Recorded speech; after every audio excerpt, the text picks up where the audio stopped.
Hi friends, நான் இந்த வீடியோவில் உங்கள் கூட ஷேர் பண்ணிட்டு இருக்கிறது இன்றைக்கி எங்கள் வீட்டோட லஞ்ச் மெனு தாங்க.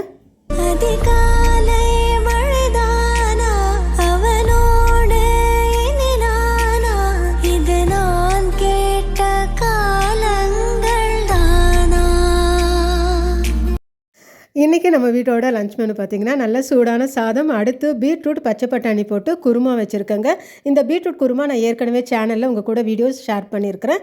அடுத்து இதுக்கு சைட் டிஷ்ஷாய் வாழைக்காய் வறுவல், நல்ல சூடான ரசம், பச்சை மிளகாய் இஞ்சி எல்லாம் போட்டு தாளித்த மோர், மிளகு அப்பளம். எப்போவுமே இந்த குருமா வைக்கும்போது குறிப்பாக இந்த லெமன் பிக்கல் ரொம்பவுமே சூப்பராக இருக்குங்க. இதுதாங்க இன்றைக்கி எங்கள் வீட்டோட லஞ்ச் மெனு. தேங்க்யூ. இதிகாசம் இதுதானா, இவளோடு நடந்தேனா, இந்த மாயத்தில் நானும் விழுந்தேன்.